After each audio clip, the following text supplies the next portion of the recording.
Hello and welcome to Good Evening Britain, a Force for Good's weekly show coming to you live from our studios here in the heart of the great British city of Glasgow, with me, your host, Alistair McConnachie, broadcasting throughout the United Kingdom and across the world.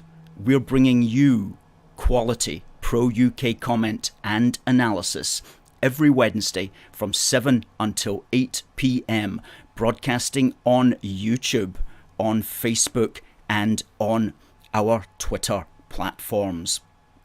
Folks, please tell us where you're coming from, please tell us where you're watching from, and please do send in your comments on this, a massively important week in British history. And what a week and what a spectacle was the sad occasion of the Queen's funeral. But goodness me, what a way to go out.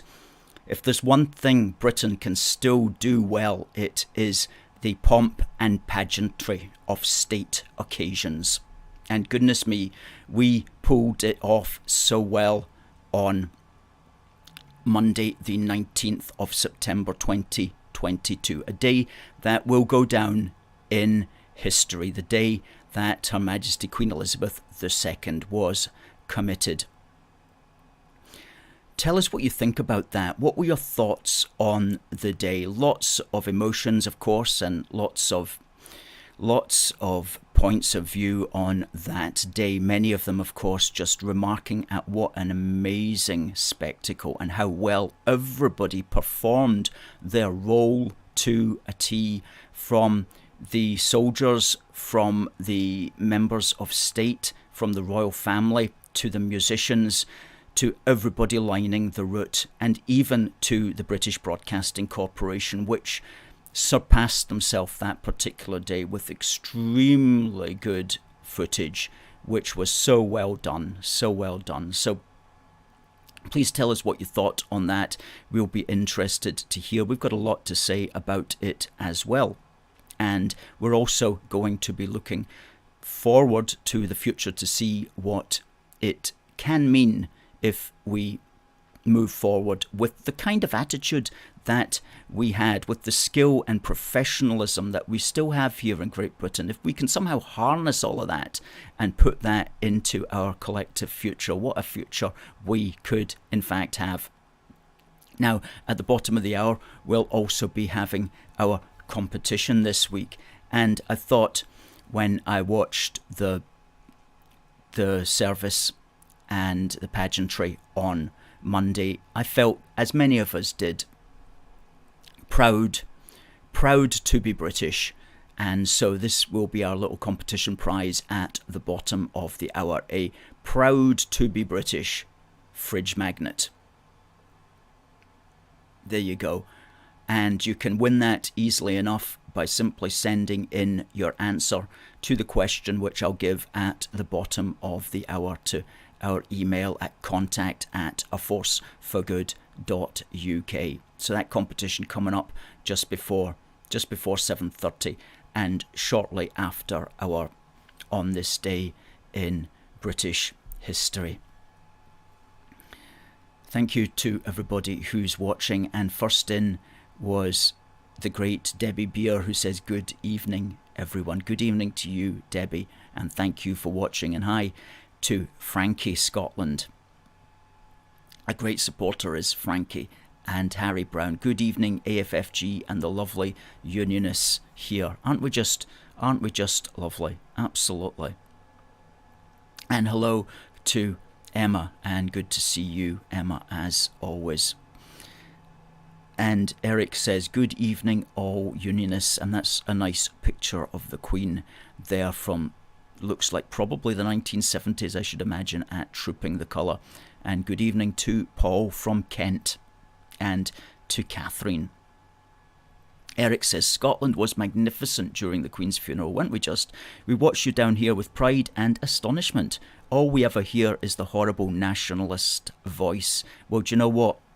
In a minute or so, we're just going to play a wee clip from Neil Oliver, who makes that point and helps to develop it as well. Richard said, "Good evening, Alistair. Hope things are very well with you, my friend." And thank you, Richard. Also, hope you had a good weekend. Stuart says, "Good evening, everyone." And Sandra, "Hello to all supporters of our union." Well, that's everybody in here tonight, I'm glad to say. And good to see Pauline as well. The Nats says, "Have been struck dumb by the massive support for the monarchy." Exactly. They're struck dumb by it because they haven't had... We, the pro-monarchists, have not had the microphone, which is a phrase that I learned from Neil Oliver. We'll just play him right now. In fact, he was interviewed by Good GB News on Monday evening, and he had these comments to make. Let's play the video. There's no doubting that what we've seen has been a potent demonstration of something deep. And I think what it has underlined, the way in which events played out in Scotland and then the way in which events have played out this week, is that there is a British family, there is a British community, and there is a sense of togetherness. And for a while there, in fact for years, there have been divisive and separatist voices that have hogged the microphone and had the better part of the spotlight. I think what we've been seeing quietly and in a very dignified and respectful demonstration is that other part, that lesser seen, lesser heard, but still dominant part of the British family, and it transcends the individuals. It transcends even the monarchy. You know, the monarchy represents us. The Queen or the monarch is the figurehead, but the sovereignty of the monarchy represents the sovereignty of the people. It's not Parliament, it's not any institution that is sovereign, it's the people. And this was an opportunity to see the people in their millions responding without instruction, without mandate, without being told what to do, just a natural, reflexive, human response. That's what we have seen, and it showed the Britishness, it showed the family of Britain, and I think that matters. It's impossible to know what that will mean in a week's time or in a month's time, but what you saw in a snapshot there were people just naturally and instinctively coming together to share an experience, and I think symbols and moments like that matter. Incredibly well said there from Neil Oliver, and I liked some of the points that he made there, especially the idea that we have not had the microphone, that, as he put it, for years divisive voices have hogged the microphone, and that's so true here in Scotland. I also like the point that he made about the Queen or the monarch representing the sovereignty of the people. That's also a good phrase, which deliberately gets confused by the anti-monarchists. And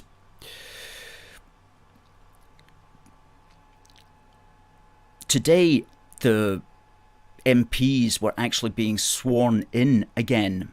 They had to pledge allegiance to the King, I'm glad to say. And there were two members of Alex Salmond's party, which is called ALBA, who said that they're not going to pledge allegiance, and they didn't, unfortunately. Now, that would normally mean that they were not allowed to take up their seats and that they were not allowed to debate in the House of Commons, and that they would not even get their salary. However, I looked into this, and apparently, and this is a new convention that appears to have been established, that only applies after a general election. And so long as they take their oath immediately after a general election, then they don't have to take another oath during the next during the lifetime of that parliament. So apparently this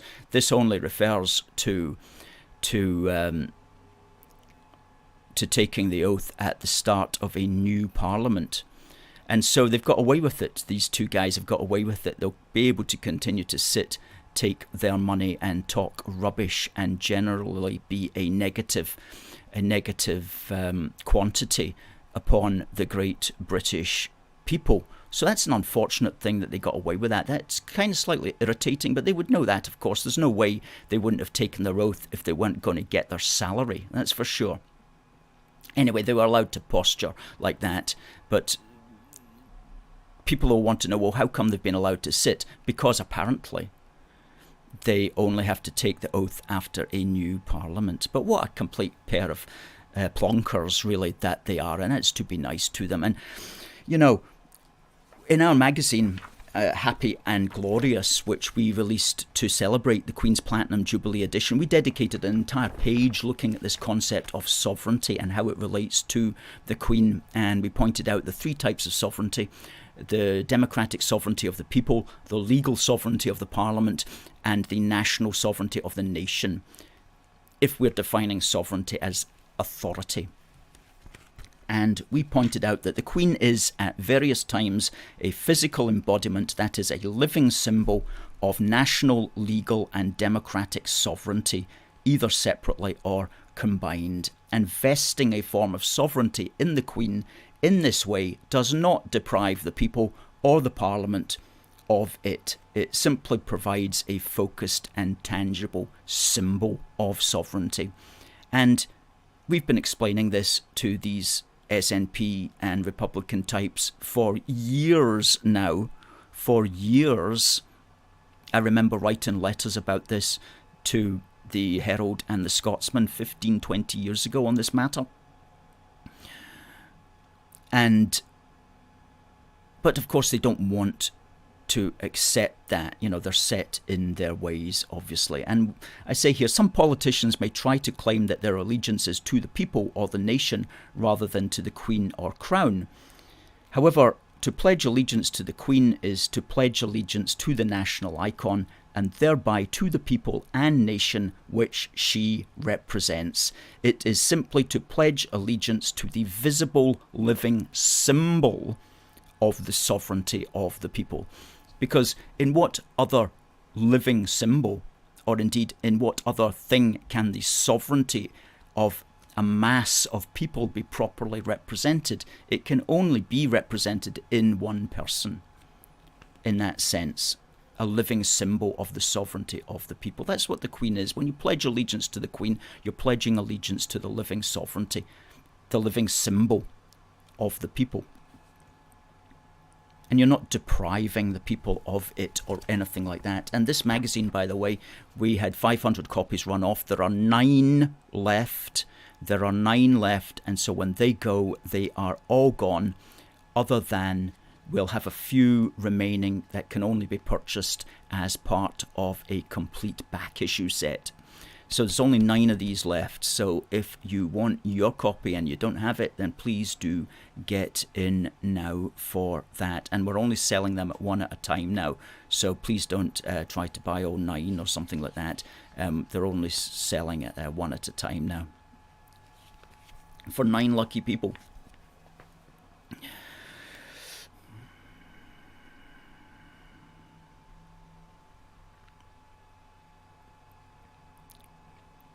Sandra says that she was speaking to a naval architect today from down south originally. He's working at BAE Systems on the Type 26 frigates. He was saying these people shouting for independence have no idea of the disaster it would be. All the Navy shipbuilding would be lost. We know that the nutcases refuse to believe it.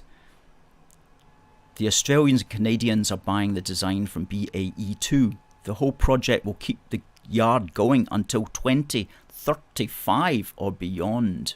Absolutely. Good point, Sandra. Thanks for making that one. Derek says, God save the new king. Isn't he just appearing to fit into the role quite well now? I think he's taken on a new mantle, and he looks quite kingly, I have to say. Ian says, the silent majority showed up for Her Majesty. Indy is dead.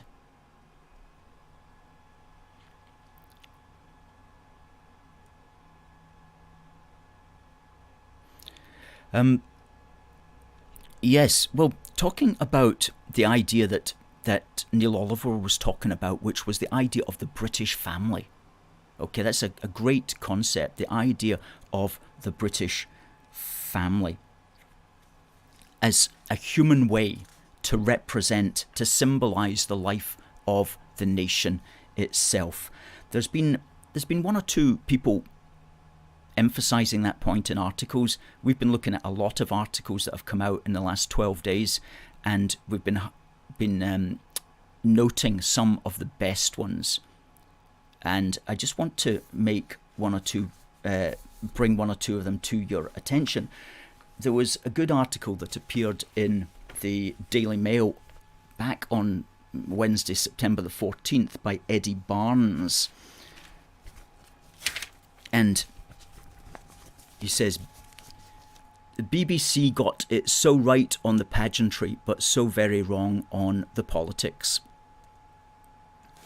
And in it, he points out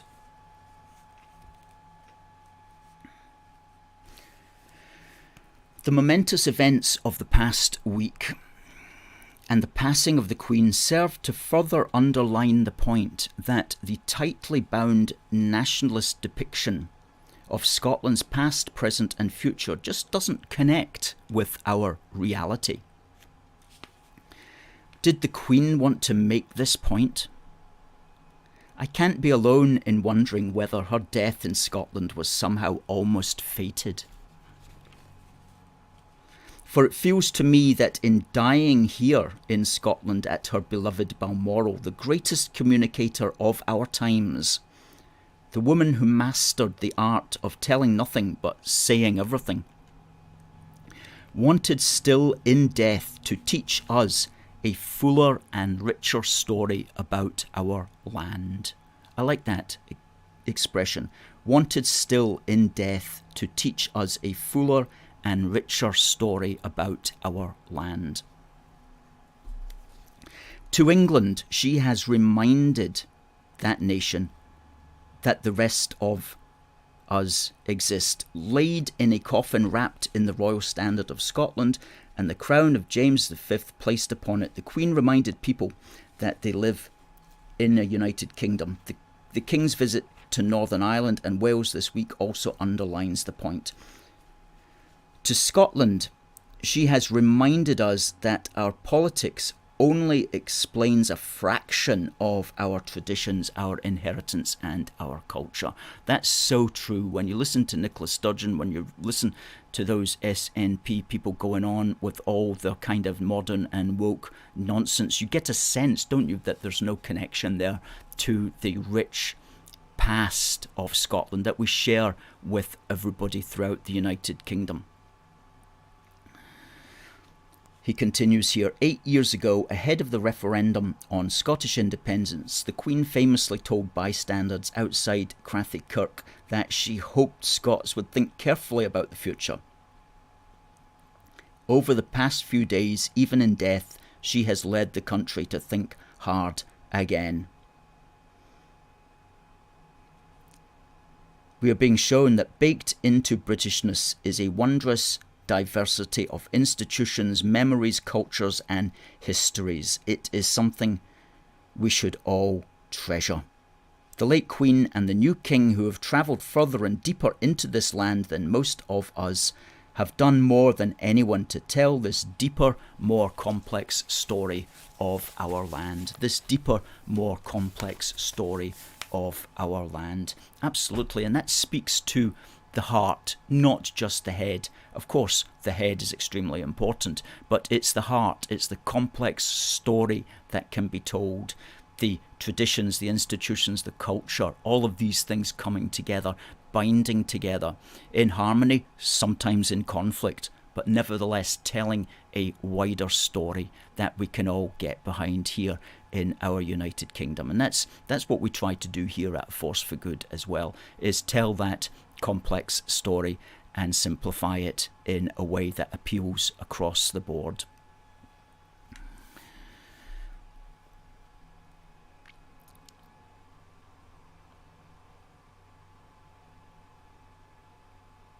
Marion asks a question there. Please, can you direct message us? I'm not sure what that is about.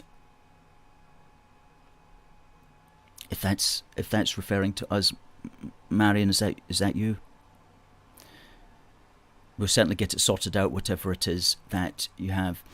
Stuart here says, I live in Elgin. The economy of Morayshire is boosted by RAF Lossiemouth and Kinloss Barracks. It would all be gone with Indy, wouldn't it just? Wouldn't it just? What does this button do? Says, I bet this channel is shadow banned or cramped by YouTube. It should have more viewers. We certainly should, shouldn't we? After 10 years, we should have more than 1,400 subscribers on YouTube.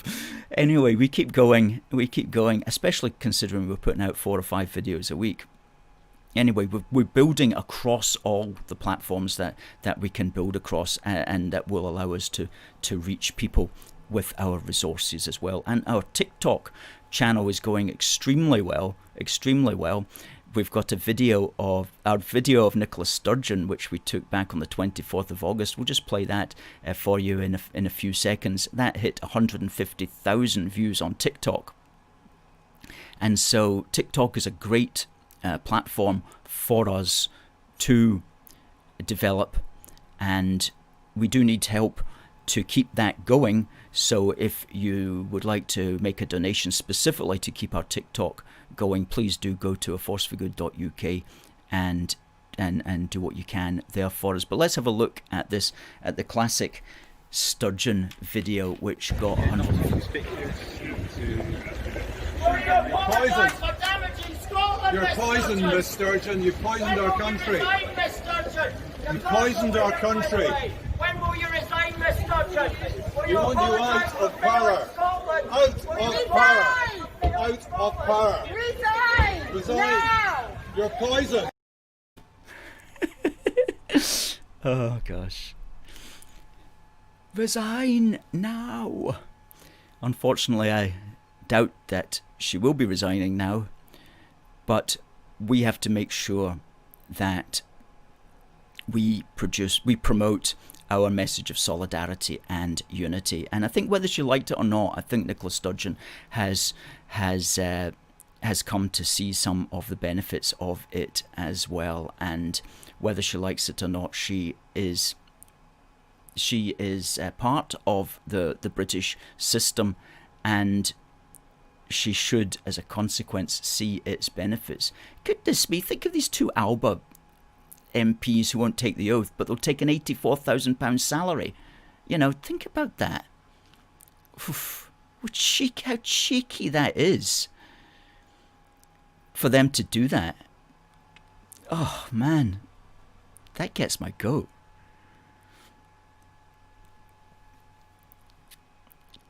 Richard says, most of the Scotnats, including the SNP, don't understand what independence stands for. Independence means to rule oneself. Joining the EU doesn't give you that, as you have to obey the rest of the EU's laws and the rules, and the EU won't bail you out. Exactly. The people who want to leave the UK but join the EU, that's just anti-Englishness. That's all that is. I have to say it, and I'm saying it quite quietly actually, but that's what that is. You know, anything but England. You know, they join with China if that was the alternative. Half of these people. It's a fact. There's just, somebody said to me this week, there's always been a soft anti-Englishness among some people in Scotland, and if you have a political party such as the SNP, all that's going to do is amplify their attitude. Thankfully they are, though, in a minority. I must say, they are in a minority, we know that.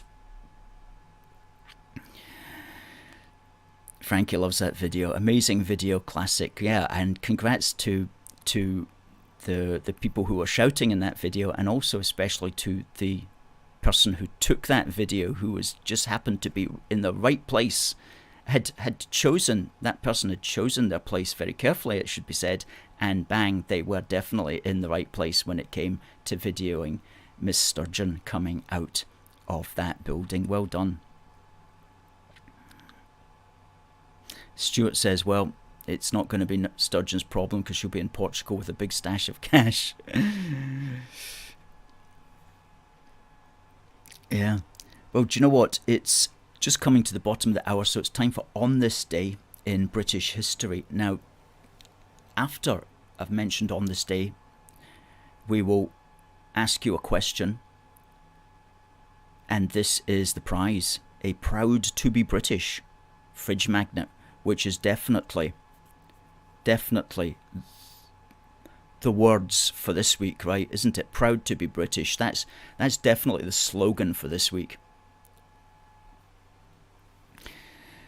So, on this day in British history, 21st of September 1914, a famous poem was first published in the Times, and it has been quoted every year and maybe every single day ever since. And it was written by a man called Laurence Binyon, Binyon, while he was sitting at Pentyre Point, which is in Cornwall. And what was the poem? The poem was, "They shall grow not old, as we that are left grow old. Age shall not weary them, nor the years condemn. At the going down of the sun and in the morning, we will remember them." That was a poem written by Laurence Binyon, published on this day, 21st of September, in the Times. And it has become a classic poem of remembrance. That was simply one of the verses. There were 7 verses of it. And we have a picture of where he actually composed the verse, sitting there overlooking the shoreline there in Cornwall. That plaque says, "For the Fallen." That's the name of the poem, "For the Fallen," composed on these cliffs in 1914.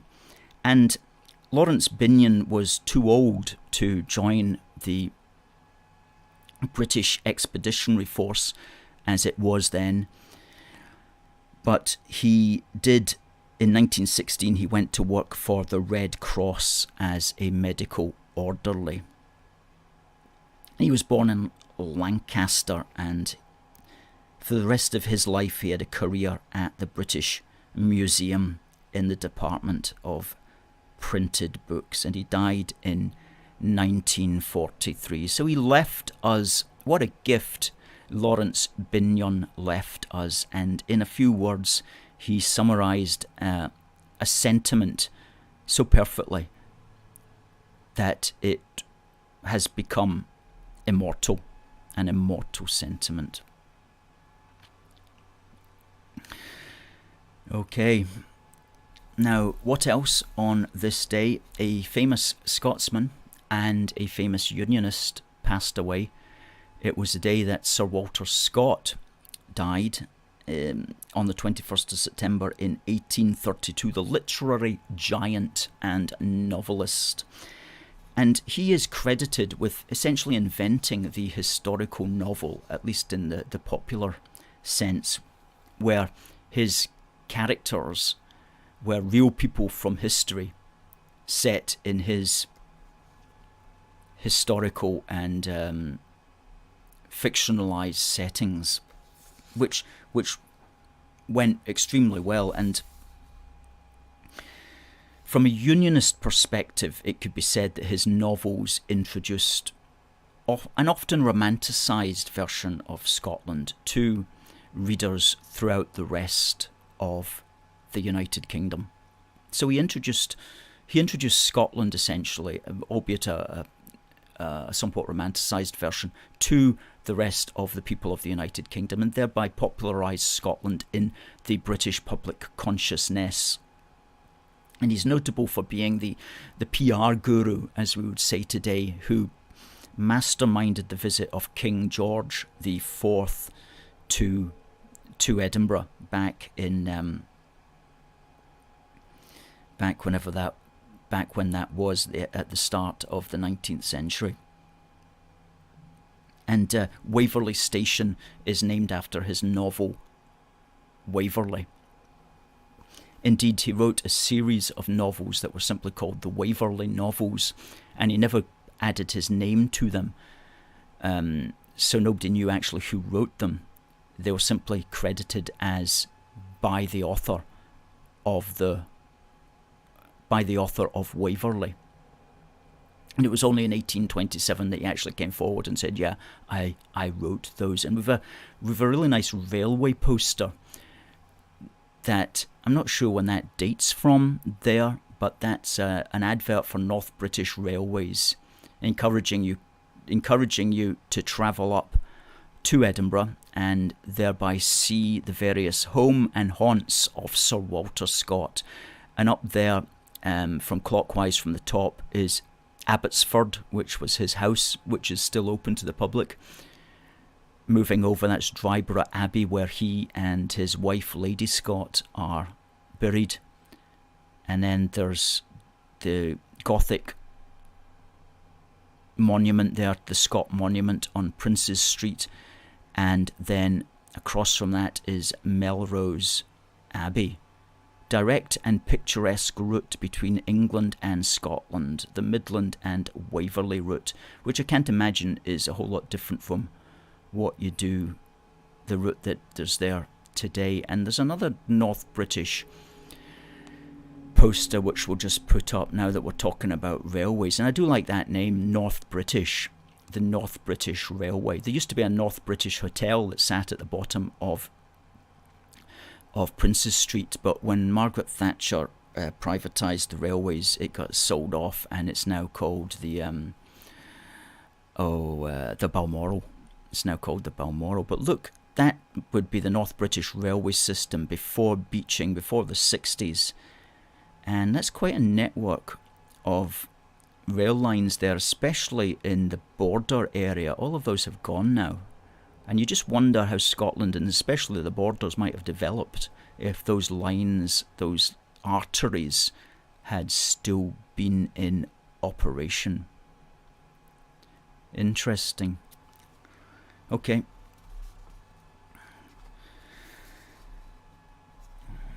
Good. Okay, well, I'll ask a wee question about that in a minute, but something that I just want to bring to your attention is a couple of really good articles by a chap called Frank Furedi, or Furedi, who is a philosopher and a non-woke philosopher, as it were. And he published a couple of articles last week which are absolutely excellent, and in a minute we'll find the link to one of them up in the comments. But one was Why They Hate the Queen, and he was referring here to the New York Times and some of the American fake news, as some people have called them, channels, and why they have got this inherent anti-Britishness among them. And he was pointing out here that they like to criticise nostalgia. Apparently nostalgia is a bad thing for them, because for them, for critics of Britishness, nostalgia does not simply refer to sentimental imagining, but to any form of historical memory that ascribes positive qualities to aspects of the past. That's what they don't like. They don't like to have the past described in any kind of positive way. From their standpoint, such sentiments are not allowed. Indeed, these critics regard the refusal to denounce Britain's past as a cultural crime. The denunciation of nostalgia is motivated by the goal of contaminating the past and estranging people from their historical legacy. Because, to add to that, when you estrange people from their historical legacy, then people don't know where they're going to go, because they don't know where they are, because they don't know where they've been. The premise of the anti-populist critique of nostalgia is that rather than providing a positive guide to life, the customs and traditions of the past represent negative and unacceptable conventions and practices. When they attack the legacy of Britain's history, they are also making a statement about the historical legacy of Western culture. In a roundabout way, their anti-Britishness is not simply directed at Britain, but also at their society. Their hatred towards Britishness simply expresses their animosity towards their own society. They hate the Queen because she symbolises a way of life they wish to destroy at home and abroad. That's a very good article there from Frank Furedi, Why They Hate the Queen, which was published at his Substack. And then he went on and developed that concept on Spiked Online with the Queen's Service to History, and you'll find that in our comment thread as well, and also on our Twitter, where he says the possession of a sense of the past was and still ought to be an actual faculty of the mind. It is the process by which one becomes conscious of history and one's place in it, and develops a sense of historical continuity. And he points out the extent to which the Queen has been pointing out the sense of historical continuity to an nth degree, because her values and her behaviour reminded British society of a very different world to the one being promoted by the media. She made people feel good about who they were and instilled pride about the British way of life. This was a remarkable achievement in a world in which Britishness has become a constant target of anti-patriotic ideologues. She steadfastly affirmed it as something of which we can be proud. Almost single-handedly, this historic Queen ensured that the thread that connects Britain to its past remains intact. The thread that connects Britain to its past remains intact. Hallelujah. And thank goodness and thank God for Frank Furedi. What a thinker and what a writer he is. And that's the Queen's Service to History, which will be one of the best articles that we've read here in the office in the last 12 days. And believe us, we've read a lot of them. Now, the question for this fridge magnet, which is sure to be in high demand. And if you have not entered before, please do so. You're always in with a good chance of winning. Send your email to contact@aforceforgood.uk. And the question is, on this day, 21st of September, a certain Scottish unionist author died. What was that person's name?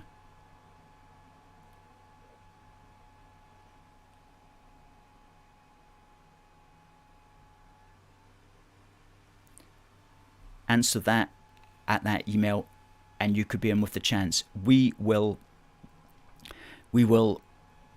give you the winner at the top of the hour.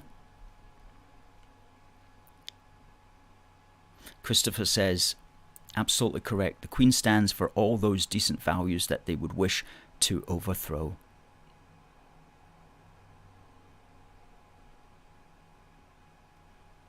Paul says, bring back British Rail. Frankie says, keep up the amazing work, Alistair. Well, thank you, Frankie. With your help, we certainly intend to. Believe us when we say we will stay the course for the union we so love. As we finish all our addresses to the Scottish nationalist marchers.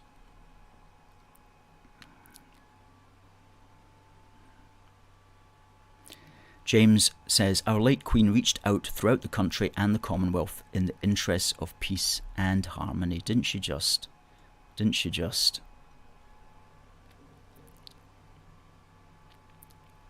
Nelson likes the British history. More brilliant British history brought to us by AFFG.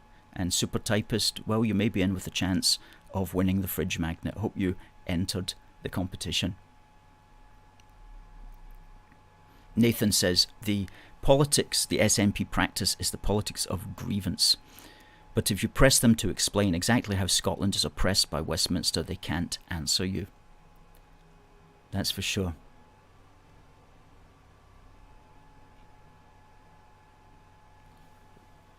Well,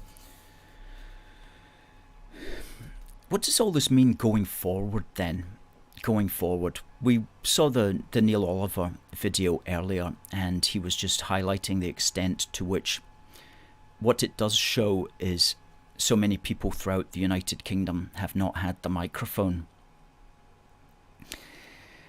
And Frank Furedi there points out that so many people throughout the United Kingdom liked the Queen because she was different from the world that the media was presenting to them, that she reminded them of what's great about Britain.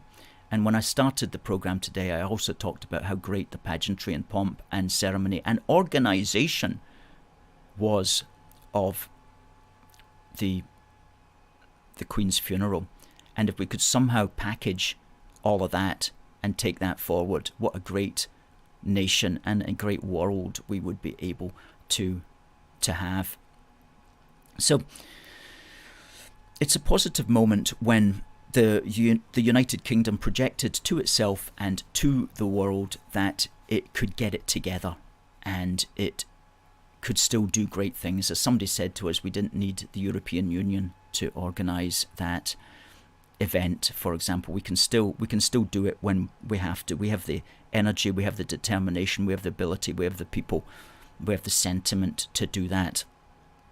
And so as far as the union is concerned, this is one of these moments when an imaginative politician can make things happen, can take things forward.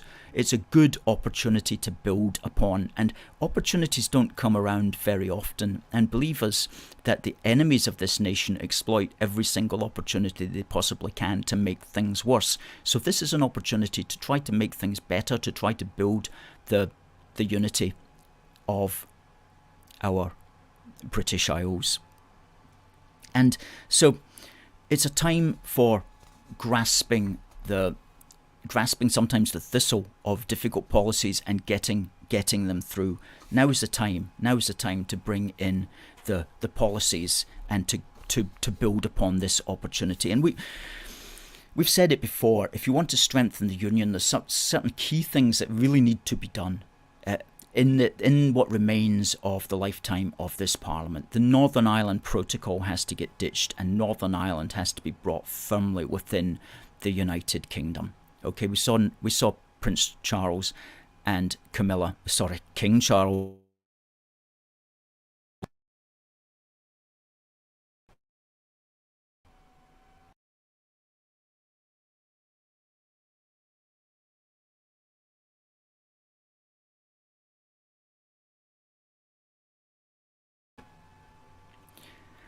We saw King Charles and Camilla go over to Northern Ireland, for example, to demonstrate how much they intended to continue to be the king and queen for Northern Ireland. So Northern Ireland has to get brought fully back in within the British Union again, and that means firstly ditching the Northern Ireland Protocol. The second thing that can be done is, and it's an easy win, is to stop the civil service in Scotland from doing anything to help the Scottish nationalists promote separation, to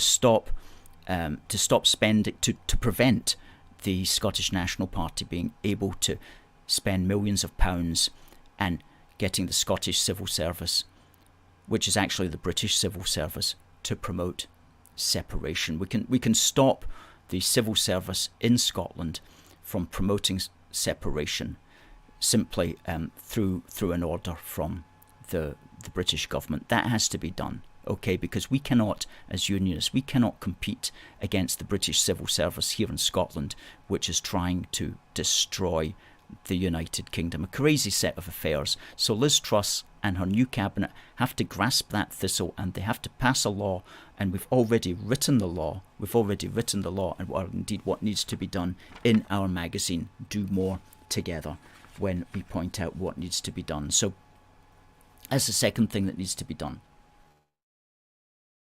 Thing that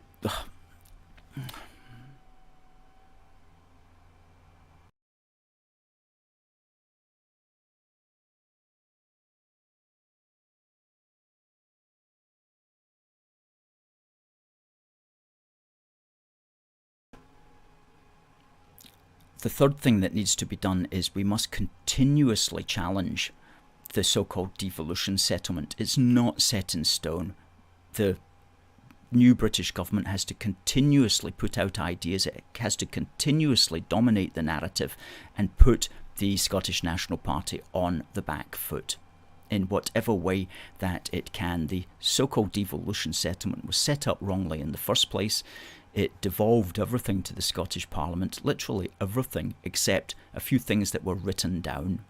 That's the wrong way around. The only things that should be devolved are that which are written down, and everything else should be presumed to be reserved. And the fourth thing is to constantly be looking at ways to socially and culturally strengthen the United Kingdom. And one of these ways was actually highlighted today, not today, was it yesterday? No, it was on Sunday, by the Daily Express, where they said, "Honour our Queen with E2R Day," which was a special bank holiday for the Queen. And we've long argued that we should have a British National Day in our magazine here, Do More Together. We argued that very point, that we should have a British Day bank holiday, and that it should be the Monday of Trooping the Colour. And you can get this at our shop, which is aforceforgood.uk/shop-1. And that would be a day to celebrate the United Kingdom, to remember the British Constitution, to educate about the British Constitution, to educate about British history as well, from a pro-British perspective. Now, it may be that politicians would find that too awkward to actually call it a British Day. Maybe if they wanted to call it a Queen Elizabeth Remembrance Day or whatever, then that could equally work as well as a day to remember the British monarchy, to educate about the British Constitution, to understand British history, and to remember and to value the United Kingdom. So just things like that, okay? So, but if they are going to do an Elizabeth Day or a British National Celebration Day, they have to do it now. Now is the time. Now is the opportunity. You have to grasp the opportunity now. Now is the time to do it. Don't wait for another 2 years or something like that. Do it now. It has to be done now. Another thing which we also mentioned actually in Do More Together is don't get the easy things wrong. You know, somebody sent us a document. The British government, the British Treasury, is giving £650 to people before the end of this year for people who need help with cost of living. It's called the Cost of Living Payments, totaling £650. It's two payments. One's going to be made in September and another will be made before the end of the year. And everybody who is eligible gets a letter to tell them about it. And it's just like a bland letter. It's just a bland letter. And so you're like, where is this money coming from? Where is this largesse coming from? 650 quid's quite good, but where's it coming from? Up in the corner here it says HM Revenue and Customs. Now I can assure you, virtually everybody in Scotland who gets that won't know that that's actually the British Treasury, because they'll just think this is some sort of maybe SNP program or something like that. They're not going to know that this is actually coming from the British Treasury, and that it's because we're in a United Kingdom that we're getting these extra payments. Nobody's going to know that unless you brand it properly. Unless you say the United Kingdom Treasury is giving us this money, unless you turn that into like a Union Jack or something, people are not going to know that they've just been given 650 quid by the British government. They'll think it's the Scottish National Party. That's the way it is, and there's no excuse for that. Imagine if that was coming from the Scottish National Party. Firstly, the paper would be blue and white. There'd be a big saltire through it. There'd probably be a picture of Nicola Sturgeon in the corner, with a wee speech bubble saying, I am giving you £650. You know, it'd be very simple. That's what they would do. But oh no, you just get this kind of plain black and white letter. So how is that benefiting? How's that benefiting the union? It's not. It's just another missed opportunity. And we said brand the furlough scheme British in our magazine here, Do More Together, because the furlough scheme was not branded as coming from the British government. And in this article, we actually point out that research indicated that most people in Scotland, many people in Scotland, believed it was a Holyrood scheme. They believed furlough was a Holyrood scheme.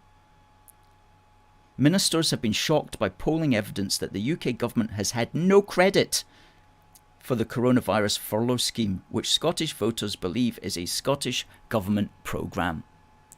Well, if you're just going to send out blank pieces of paper that do not properly explain where the money's coming from, then of course people are not going to know. So that's another thing that has to get changed, okay? If the British government has given us money, it has to be branded as coming from the United Kingdom Centre, coming from the British Treasury. Can we hold out hope that Liz Truss will eventually listen to this? We're going to send Do More Together to every new cabinet member over the next 6 weeks with a wee covering letter explaining the points that I've just made and linking to an article which we're going to publish on the website. And maybe that'll help, because we do notice some of the government ministers making noises and saying things that do suggest they have been influenced to an extent by some of our rhetoric. Oh yeah, absolutely. Christopher, we need to be much less understated. The union needs to look at its branding big time. Absolutely, the union needs to look at its branding big time. Eric says, bang on for the new public holiday, especially for the young people, Generation Z. Due to recent polls, they think the monarchy is becoming less relevant. Well, let's hope that some of them have noticed its relevance this week, that's for sure. James says, let's hope Mrs. Truss sees your magazine and acts on it. Stronger together.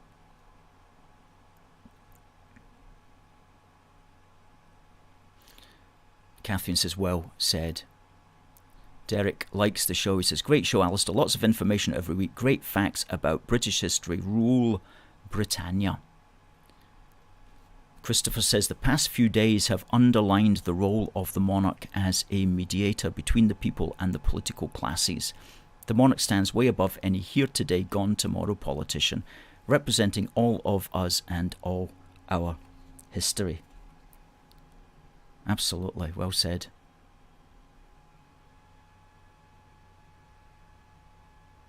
Eric says, obviously not all Americans are anti-British, that's for sure. But they are actually crying out for a symbolic unifier like a monarch. Take the President of the USA. He isn't exactly bringing unity to all American people, but only supporting his followers. That's right. Politicians are politically compromised because they can really only truly represent those people who voted for them. And Paul says, a happy, unified, historically aware people cannot be radicalized by some extreme cause. That's right. If you're historically aware, you can't be radicalized. You are inoculated against being radicalized if you have an understanding of the sweep of history. Fortunately, the monarchy brings the required happiness, unity, and an awareness of history. That's right. Aren't we so lucky? Aren't we so lucky? We really are lucky to be British. And it's great to be British. Absolutely. We won the lottery of life. What's the phrase? We won in the lottery of life when we became British. Marion says that Sturgeon will be delighted to hear that many of us think that money came from her and she won't put them right. That's right, she doesn't need to do anything. She just needs to say, oh, well, there you go. The people will think it came from me, so I don't even have to mention it. Yep, I agree, Stuart. We're the best country in the world. That's right, Christopher. We won the winning ticket in the lottery of life when we discovered we were British.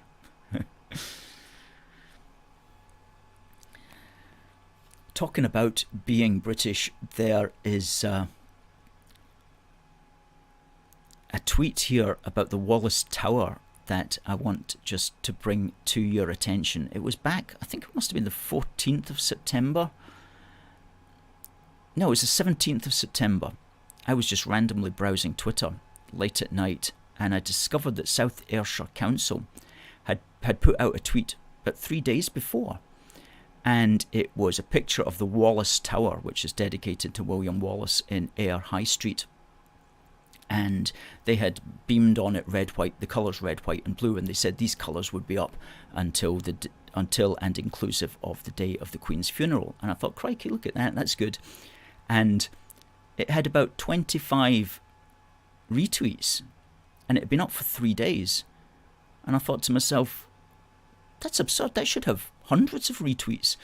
So we've got 27,000 followers on our Twitter, so I retweeted it out, and it immediately took off and went viral over the next couple of days, and it's now got almost like 900 retweets, and it will have been seen by tens of thousands of people. Let's put the pic up there. There it is.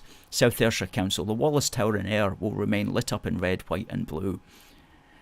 And I say there, thanks for doing this, it's lovely. And it's got, that was this afternoon, it's got 865 retweets, that's the figure in the middle, and 1,548 likes. Now, I should say these 1,548 likes are mainly from unionists, and about half the retweets are absolutely outraged Scottish nationalists who cannot believe that William Wallace is getting the red, white and blue treatment. But we unionists love that because we integrate Scottish history. We see it as a progression through history, up to ultimate unity. You know, so we don't hold any kind of we're not living back in those days, wanting to return to those days. So it makes perfect sense that one of the ancient Scottish kings should now be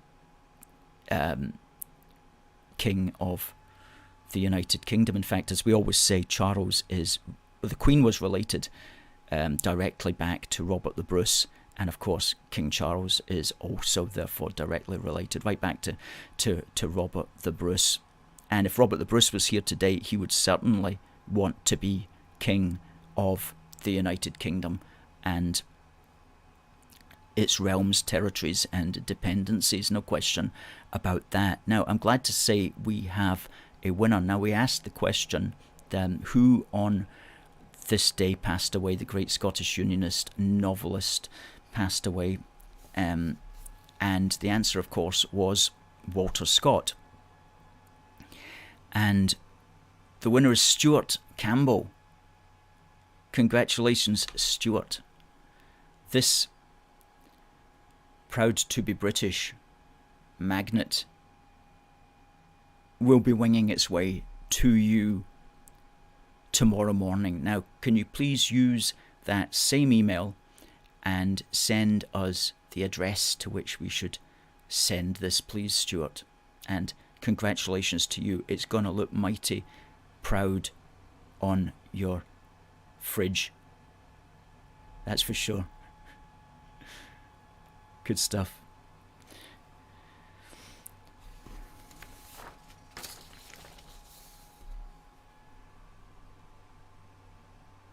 Derek says, God save the King. Keep up the great work, guys. We definitely will. Nelson says it's brilliant being British. So congratulations to Stuart Campbell. Well done, Stuart. Now, it's the top of the hour, ladies and gentlemen. We will be back next Wednesday with another programme. So, and we're back to normal programming now. So thank you to everybody who's commented. Thank you to everybody who took part in the competition. I'm sorry that not everybody can win, but we have a competition every week. And we'll be back next week. So it just remains for me to say, God bless the United Kingdom and God save the King. See you next week.